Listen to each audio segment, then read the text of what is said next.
So as we deploy our service members to combat both threats abroad, invisible enemy at home, earlier today I spoke to our nation's incredible warriors and military families. Spent a long time on the phone with thousands and thousands of families that were hooked in.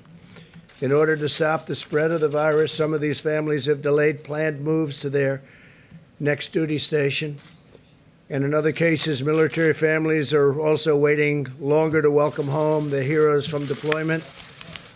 There's a tremendous burden to bear, and the families have been involved with us for so long, and they are incredible. Without the families, they couldn't be the great service members that they turned out to be, and they understand that.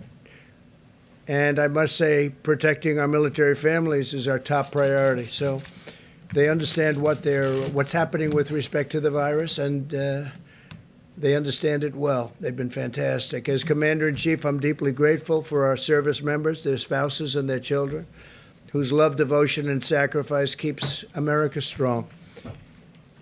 To make, procure, and deliver crucial medical supplies to our doctors, nurses, and healthcare workers, my administration is leveraging the might of American manufacturing supply chains and innovators across the industry and across every industry. And I just told you about Walmart, and I could tell you about many more. Hanes is making protective gear and masks, and we're making tremendous amounts of product.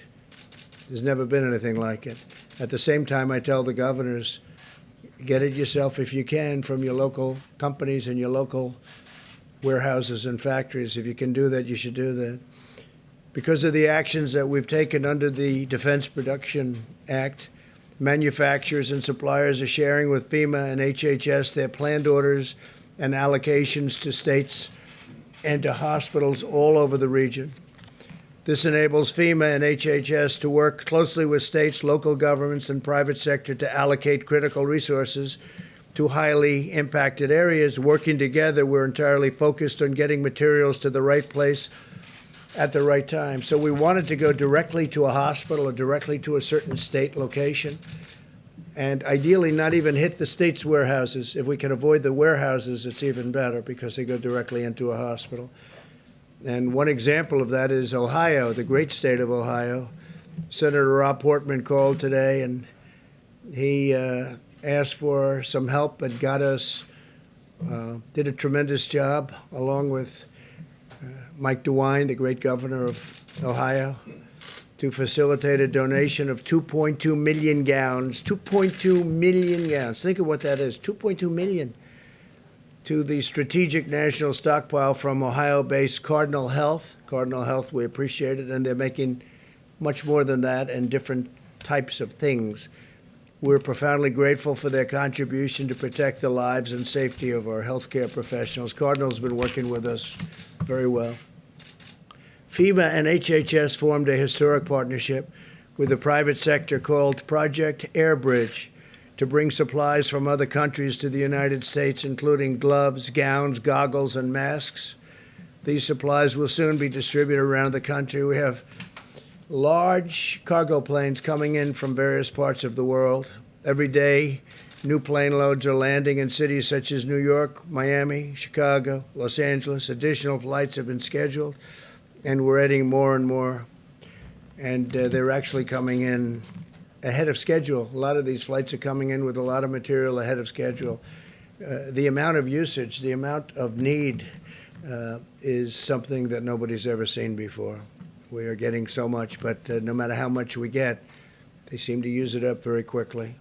More than 17,000 National Guard personnel have now been activated all across our country. On Tuesday, the Vice President sent a letter to the governors calling on them to have plans in place to use the National Guard to move medical supplies from warehouses to hospitals.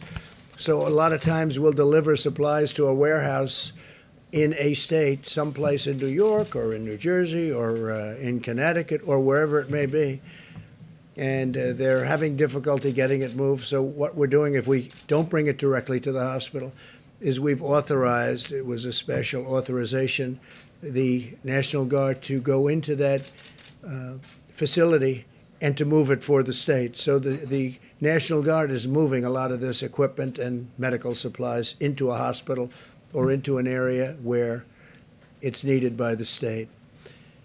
As I said yesterday, difficult days are ahead for our nation. We're going to have a couple of weeks, starting pretty much now, but especially a few days from now, that are going to be horrific.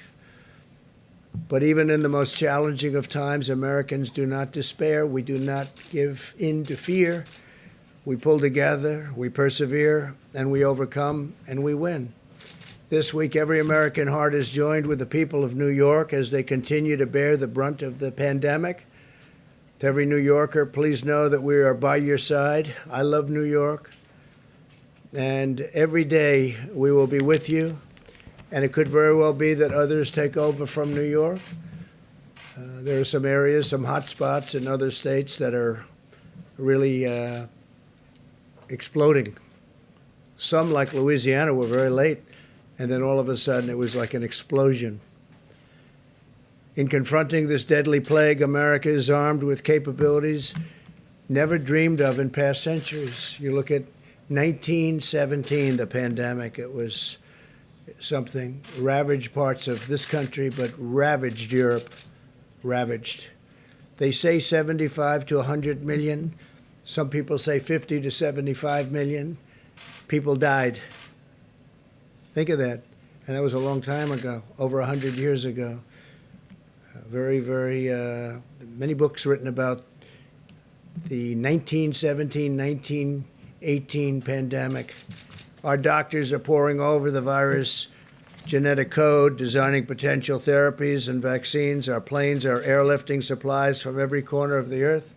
We're watching other countries, and they're watching us to see whether or not and who's going to be the first to come up with a cure or a remedy of some kind, or even a help, if it can help, and of course a vaccine. We're looking very strongly for a vaccine. Johnson & Johnson is doing well, and other companies are doing very well.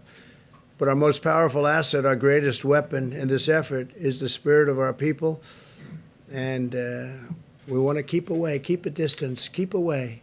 If you don't get it, it solves a lot of problems. If you don't get it, and you can't get it if you keep the distance.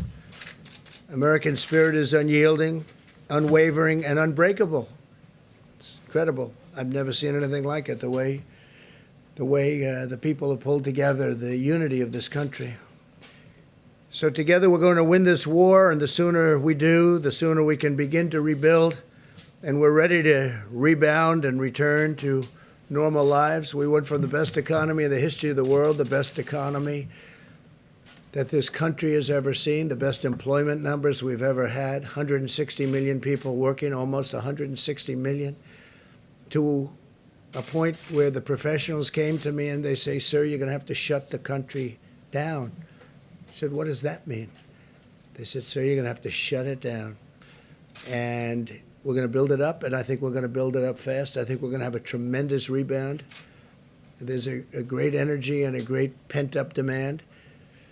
And as you know, phase 3 was terrific, and phase 4, what passed in Congress, and phase 4, if that happens, will be great. I already proposed paying almost zero interest on bonds, and I proposed a $2 trillion infrastructure plan, which would not only fix our roads and highways and bridges and tunnels and other things, but will also do something very good. It's called jobs.